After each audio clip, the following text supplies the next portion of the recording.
que estás a punto de ver parece sacado de una película de acción, pero es completamente real. Balaceras, persecuciones y un enfrentamiento brutal entre convoyes blindados. 17 camionetas de Harfuch irrumpen en territorio caliente, mientras sicarios de Archibaldo responden con fuego letal. El ejército y la marina en alerta máxima.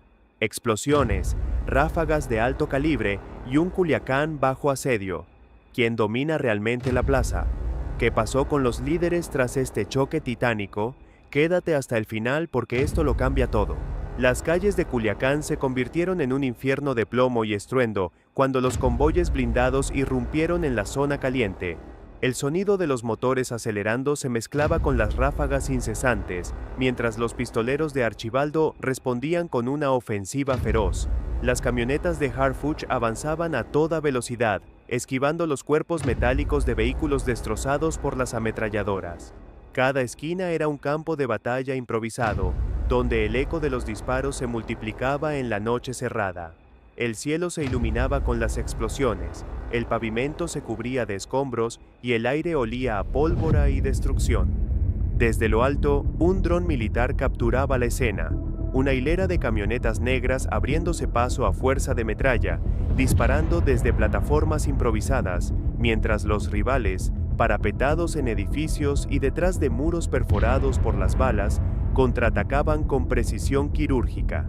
Los proyectiles trazadores marcaban líneas ardientes en la oscuridad, iluminando los rostros tensos de los combatientes. No había tregua, no había respiro. La guerra por el dominio de la plaza se libraba con brutalidad implacable. Los civiles, atrapados en medio del infierno, corrían desesperados buscando refugio, algunos cayendo al suelo entre gritos ahogados por el rugido de los fusiles. Las sirenas de emergencia apenas se distinguían entre el caos, mientras los helicópteros de la Marina rugían sobre los tejados, lanzando bengalas para marcar posiciones enemigas. En un instante, una de las camionetas quedó envuelta en llamas tras ser alcanzada por un proyectil de alto calibre. Los ocupantes intentaron salir, pero el fuego consumió el vehículo en segundos. El olor a caucho quemado y gasolina ardiente impregnaba la avenida principal. A unos kilómetros, un convoy militar avanzaba con sigilo, blindados con ametralladoras montadas, listos para intervenir en el punto más crítico del enfrentamiento. Los soldados descendieron, tomando posiciones estratégicas, mientras los estallidos de granadas sacudían el suelo. El líder del operativo gritó órdenes por la radio, pero el caos hacía imposible una comunicación efectiva. La zona estaba dominada por el estruendo de los combates y la ferocidad de los que no estaban dispuestos a ceder ni un centímetro de territorio. Entre las sombras, un grupo de sicarios emboscó a una unidad rival, obligándolos a retroceder con una lluvia de disparos que perforaron la carrocería blindada de su vehículo. El conductor perdió el control y la camioneta chocó contra un poste de luz, lanzando chispas mientras quedaba inutilizada en medio de la calle. Los hombres dentro intentaron salir, pero fueron interceptados con una humillación despiadada. Desarmados y con las manos en alto, fueron rodeados y empujados contra el pavimento, mientras sus captores lanzaban carcajadas burlonas. Uno de ellos fue obligado a arrastrarse entre los restos calcinados de un coche, su rostro manchado de tierra y sudor. En otro punto de la ciudad, un francotirador apostado en un techo ajustó su mira y disparó sin titubear. Un enemigo cayó al instante, desplomándose entre los destrozos de una tienda saqueada. El pánico se extendió entre sus compañeros, que intentaron responder, pero el fuego de cobertura los tenía completamente acorralados. Algunos arrojaron sus armas y se entregaron, solo para ser humillados públicamente, obligados a caminar descalzos por el asfalto cubierto de casquillos y vidrios rotos. Las redes sociales estallaban con videos y transmisiones en vivo del enfrentamiento. Las imágenes mostraban las calles transformadas en campos de batalla, los vehículos carbonizados, los impactos de bala en cada pared y la desesperación de quienes intentaban huir del infierno desatado. Los comentarios iban desde el asombro hasta el terror absoluto, mientras los noticieros interrumpían su programación para informar sobre el caos en la ciudad. En un intento por recuperar el control, las fuerzas especiales desplegaron un operativo relámpago, ingresando a la zona con una estrategia de pinza. Los blindados avanzaban en formación cerrada, mientras los comandos descendían con rapidez, asegurando puntos clave. Las órdenes eran claras: cortar las rutas de escape y acabar con la resistencia sin concesiones. Mientras tanto, en una casa de seguridad oculta entre las colinas, uno de los cabecillas de la operación observaba el desenlace a través de cámaras de vigilancia instaladas en distintos puntos de la ciudad. Su expresión era una mezcla de rabia y frustración. Sabía que la batalla aún no estaba decidida. Con un gesto rápido, tomó su radio y dio nuevas instrucciones. Los refuerzos estaban en camino. La guerra por la plaza de Culiacán aún no había terminado. El estruendo fue inmediato.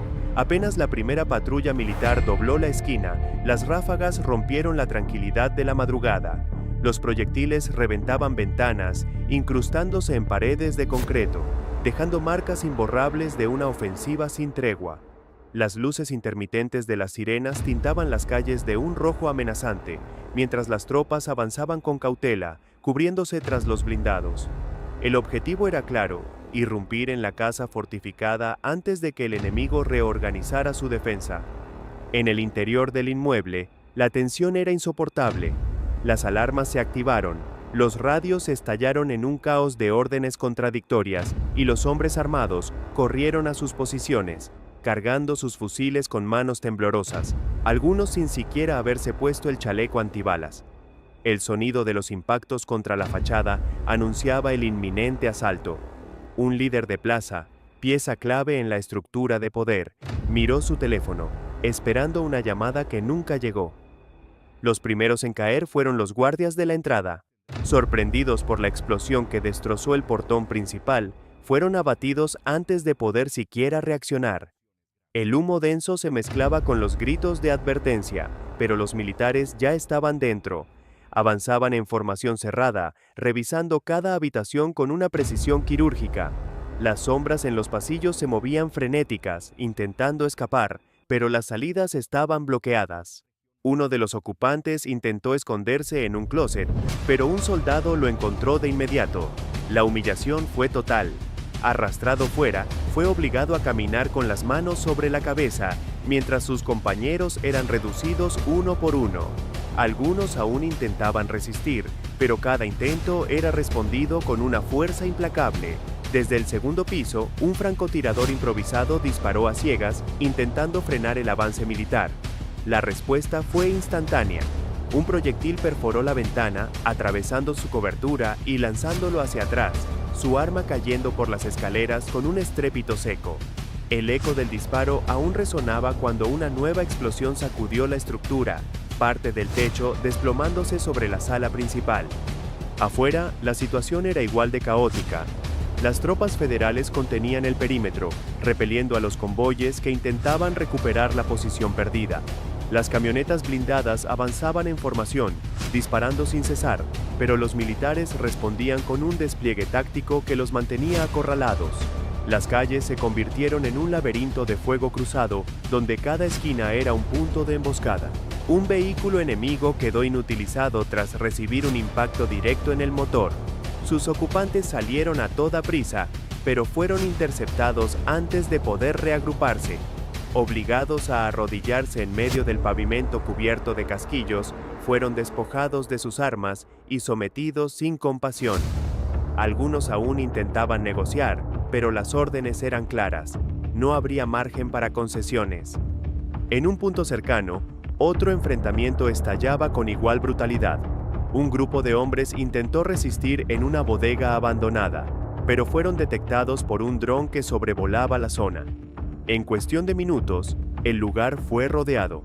Los disparos rompieron las paredes endebles, los fragmentos de concreto llovían sobre los escondidos y el olor a pólvora impregnaba el aire espeso de la noche. El operativo alcanzó su clímax cuando las fuerzas especiales aseguraron el último cuarto de la casa fortificada. Detrás de una puerta reforzada, el líder de la célula se refugiaba, rodeado de su círculo más cercano. Los soldados prepararon los explosivos, mientras el megáfono anunciaba la rendición como única opción viable. Pero no hubo respuesta, solo el silencio interrumpido por la estática de los radios. La detonación final fue devastadora. La puerta voló en pedazos, la onda expansiva barriendo todo a su paso. Los hombres en el interior intentaron disparar, pero fueron reducidos con rapidez. El líder, ahora indefenso, fue sacado del lugar con las manos esposadas, su rostro cubierto de polvo y sudor. El despliegue táctico había sido un éxito. Mientras tanto, en otras partes de la ciudad, los últimos focos de resistencia eran sofocados con igual contundencia. Las calles antes dominadas por el caos ahora estaban bajo control, pero las secuelas del enfrentamiento eran evidentes. Vehículos destruidos, fachadas perforadas, humo negro ascendiendo en espirales sobre el horizonte. Las noticias no tardaron en explotar en los medios y redes sociales. Las imágenes captadas por civiles mostraban el impacto de una noche que quedaría grabada en la memoria de Culiacán. Los rostros de los caídos, la humillación de los capturados, el eco de los disparos que aún resonaba en las mentes de quienes lo presenciaron. La ciudad amaneció en un tenso silencio. El sol reveló un escenario de destrucción y cambios irreversibles. El poder había cambiado de manos, pero la pregunta latente seguía en el aire. ¿Cuánto tiempo duraría la calma antes de que el ciclo de violencia volviera a comenzar? El sol se ocultaba lentamente cuando las primeras señales de la gran operación comenzaron a vislumbrarse en las calles de Culiacán. En el aire flotaba una atmósfera densa de incertidumbre, donde el eco de las sirenas marcaba cada segundo que pasaba.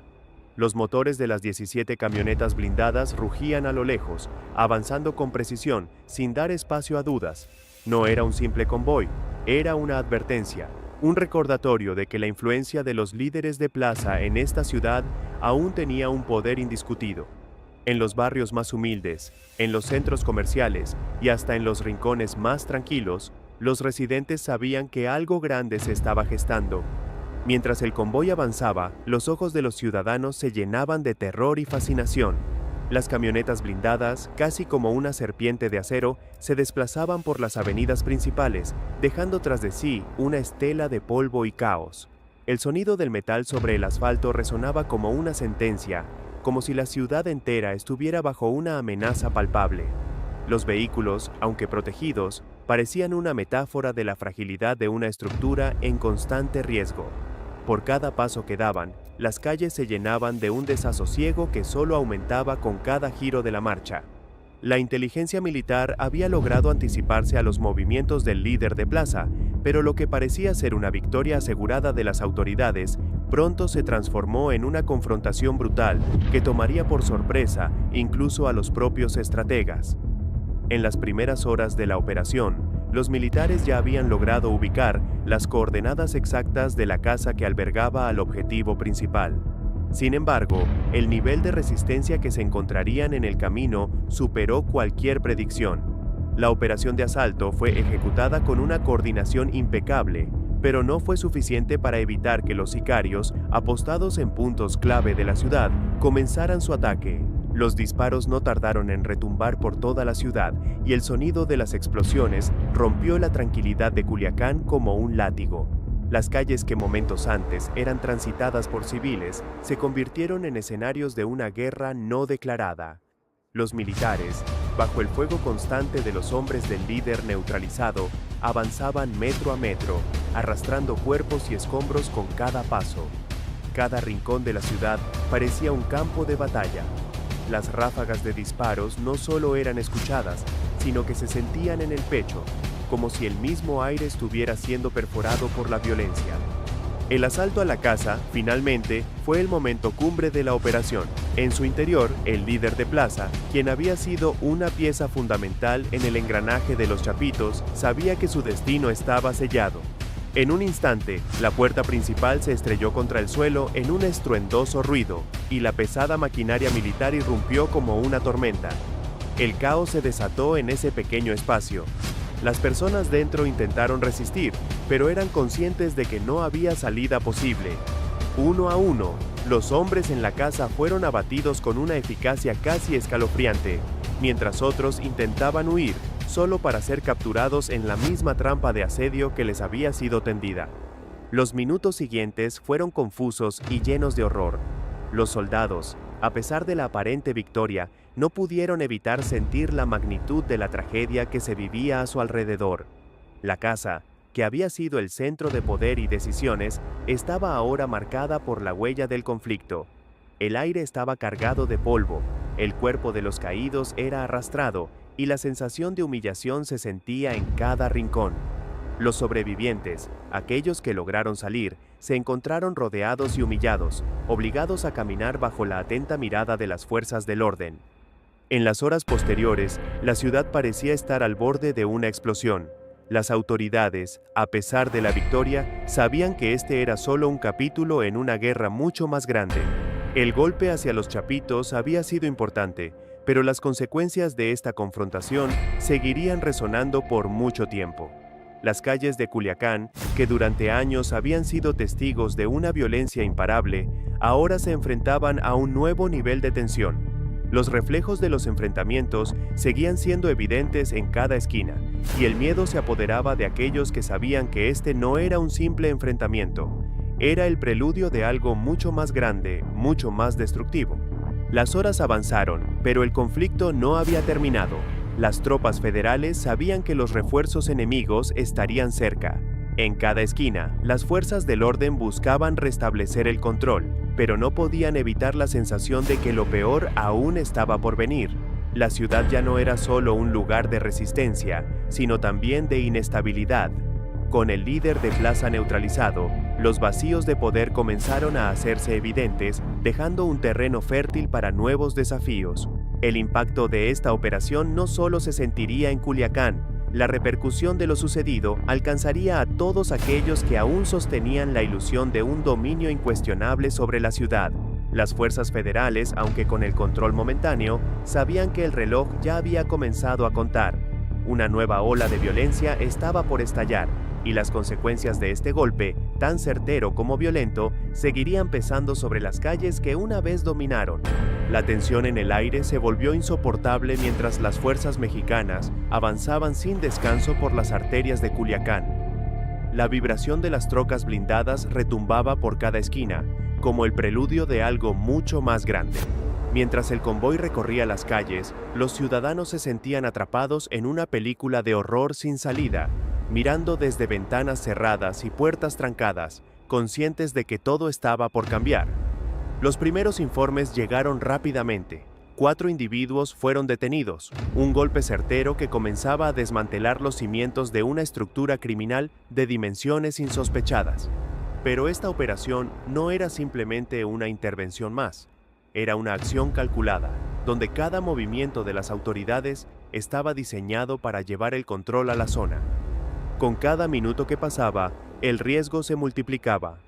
La operación de intervención fue diseñada con una precisión quirúrgica, pero el terreno seguía siendo hostil, y las fuerzas de los chapitos no tenían intención de ceder sin pelear. Mientras las trocas blindadas avanzaban, se hacía evidente que los grupos enemigos estaban bien preparados. En los edificios y casas cercanas a las rutas del convoy, la resistencia aumentaba, no solo en número, sino en ferocidad. Tiros cruzados se oían desde todos los rincones de la ciudad, y las luces de las patrullas se reflejaban en las ventanas, pero era solo un juego de sombras que apenas podía ocultar el caos en las calles. A medida que el operativo tomaba fuerza, la presencia de las autoridades se volvía cada vez más dominante. Un ejército de inteligencia trabajaba a la par de las unidades de combate, ajustando la estrategia en tiempo real.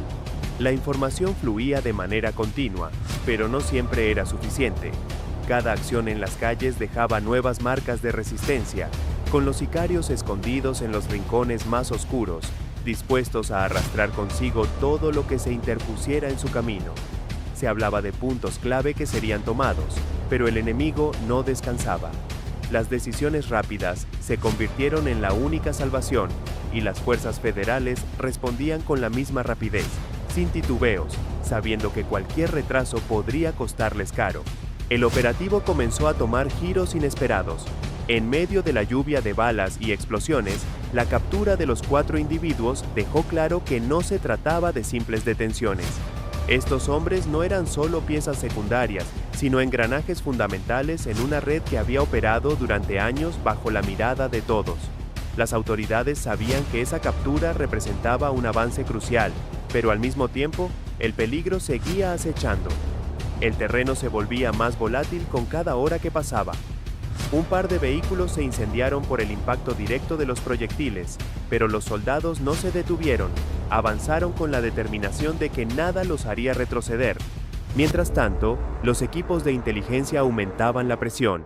Las horas continuaban pasando, pero la toma de decisiones no era lo único que importaba.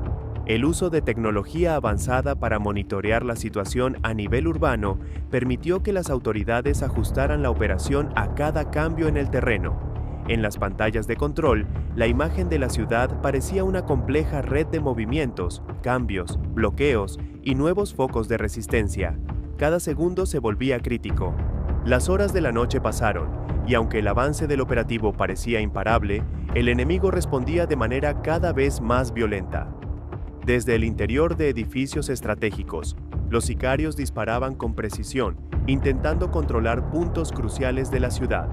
Las trocas blindadas se veían obligadas a maniobrar en espacios reducidos, lo que dificultaba su avance, mientras los grupos armados se apostaban en las azoteas y calles laterales, esperando el momento exacto para atacar. El horror se extendió por todo Culiacán, cuando el primer enfrentamiento cuerpo a cuerpo tuvo lugar. Un equipo de élite de las fuerzas federales irrumpió en un edificio aparentemente deshabitado, solo para ser recibido por una lluvia de disparos. La rapidez con que los hombres del líder neutralizado se reagruparon fue aterradora, pero el entrenamiento de las fuerzas federales mostró su efectividad en medio de la desesperación. La humillación era palpable cuando algunos de los atacantes, al verse rodeados, intentaron escapar solo para ser capturados y obligados a rendirse en el acto. La calle se convirtió en un campo de batalla, con cuerpos caídos y escombros de vehículos incendiados, mientras los militares no mostraban signos de ceder. Lo que comenzó como una operación de precisión se transformó en una lucha sin cuartel, donde cada rincón de la ciudad parecía resistirse a la caída de su imperio. El horror estaba a la vista, y la ciudad entera era testigo de cómo el miedo se apoderaba de las calles. Las patrullas avanzaban, las luces parpadeaban, y las explosiones iluminaban la oscuridad de la noche, mientras los hombres de la resistencia intentaban aferrarse a su última oportunidad. Las sombras de la violencia cruzaban por encima de las casas. Las miradas de los residentes se llenaban de incredulidad, y las sirenas seguían sonando, como si la ciudad entera estuviera atrapada en una pesadilla interminable. El cerco se estrechaba cada vez más. Los sicarios, que en algún momento pensaron tener el control, se encontraban ahora acorralados. Las fuerzas de élite, sin perder un segundo, ajustaban cada estrategia sobre la marcha. El suelo temblaba bajo los pies de todos, ya fuera por las detonaciones cercanas o por la creciente sensación de que la lucha no sería fácil de ganar. A medida que avanzaba la operación, la ciudad misma parecía dividirse en dos, con los ecos de la guerra resonando de un extremo al otro, donde la incertidumbre se encontraba con la esperanza de un control restaurado. La operación continuaba, y la ciudad se sumía cada vez más en una atmósfera cargada de tensión, donde cada rincón parecía esconder una nueva amenaza. La coordinación interinstitucional se convirtió en el pilar fundamental, permitiendo a las fuerzas federales anticipar con precisión los movimientos del enemigo. Las unidades de élite trabajaban al unísono, sin margen de error, mientras los satélites, drones y cámaras de vigilancia transmitían en tiempo real los detalles más pequeños del terreno.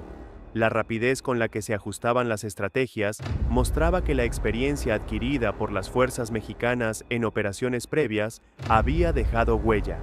En cada fase del operativo se percibía la sinergia entre las unidades, y aunque los desafíos eran constantes, la respuesta se mantenía firme, como un reloj de guerra que nunca fallaba. La vigilancia era implacable. Los informes fluían como torrentes de información, detallando cada nuevo movimiento de los grupos de resistencia, y las autoridades actuaban con tal celeridad que la incertidumbre comenzó a ceder ante la imparable presencia de las fuerzas federales. La movilidad de las tropas era ágil, las decisiones se tomaban al instante, ajustando la estrategia sobre la marcha, como si cada paso fuera parte de una coreografía predestinada. En las calles, el sonido de las trocas blindadas recorriendo la ciudad era un eco constante, pero también un recordatorio del poder y el control que las fuerzas del orden estaban comenzando a recuperar, mientras la lucha por mantenerlo se intensificaba.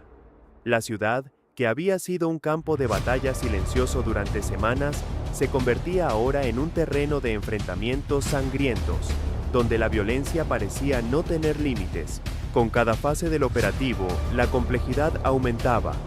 Las fuerzas federales ya no solo se enfrentaban a un enemigo disperso en las calles, sino a una red bien organizada que hacía de cada callejón, cada edificio, una trinchera fortificada. El liderazgo del cartel mexicano no cedía terreno fácilmente.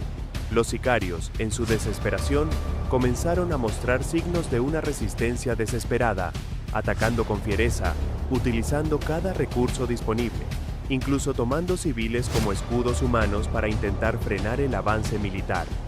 La intensidad de los enfrentamientos alcanzó niveles insospechados, con explosiones que sacudían los cimientos de edificios y el crujir de las paredes al ser atravesadas por ráfagas de balas. Pero, a pesar de los intentos de los grupos de resistencia por contrarrestar el operativo, el líder de plaza, en su desesperación, no pudo escapar del cerco. En el instante más crucial del operativo, cuando la incertidumbre se apoderaba de la ciudad, un movimiento decisivo transformó el rumbo de todo. El ingreso a la casa privada donde se encontraba el líder se llevó a cabo con una precisión mortal. No hubo espacio para la duda ni para titubeos. Los militares, al entrar, se encontraron con una resistencia feroz, pero su entrenamiento les permitió neutralizar al líder en cuestión de segundos. El ambiente se impregnó con la sensación de que, en un solo acto, el destino de Culiacán había sido sellado. La humillación de los miembros de la organización se hizo palpable cuando, tras la captura, fueron exhibidos ante la mirada de los pocos civiles que se atrevían a asomarse desde sus ventanas. Los hombres de la resistencia caían de rodillas, indefensos ante la inquebrantable presencia de las fuerzas federales. Sus rostros, antes de desafío, ahora reflejaban el miedo y la vergüenza, mientras las armas y equipo eran confiscados sin piedad. La ciudad, que durante tanto tiempo había sido testigo de las sombras de la violencia, ahora veía cómo esas sombras se disipaban ante la luz de un operativo imparable. Sin embargo, a pesar de los logros alcanzados, la pregunta seguía flotando en el aire.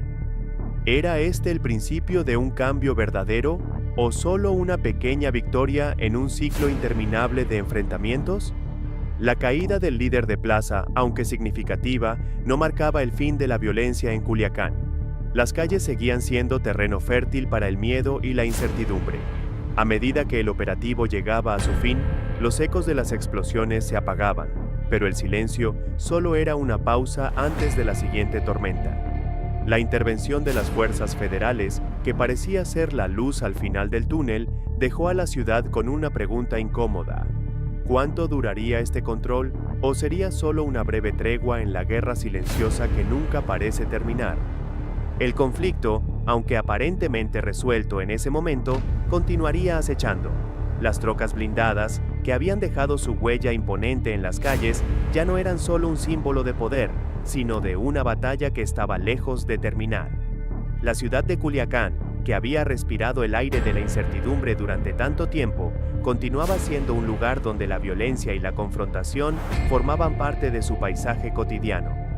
La intervención de las fuerzas federales, aunque exitosa, era solo el primer paso en un camino lleno de obstáculos, un camino que aún requeriría más sacrificios y desafíos. Mientras tanto, el eco de los disparos seguía resonando en la distancia, como un recordatorio de que la paz nunca es definitiva. Cada segundo transcurría en un suspense insoportable, y nadie sabía si el siguiente enfrentamiento sería el definitivo o solo otro capítulo más en la historia de una ciudad marcada por la guerra. Así concluye esta noticia, pero Culiacán sigue siendo un campo de batalla, un lugar donde la lucha por la supremacía nunca se detiene. ¿Será este operativo el inicio de un cambio profundo en el equilibrio de la seguridad en la ciudad? ¿O solo otro giro en una espiral interminable de caos y violencia que define la vida en estos entornos? Lo único cierto es que, mientras las fuerzas federales avanzan, la ciudad observa, temerosa de lo que pueda venir después.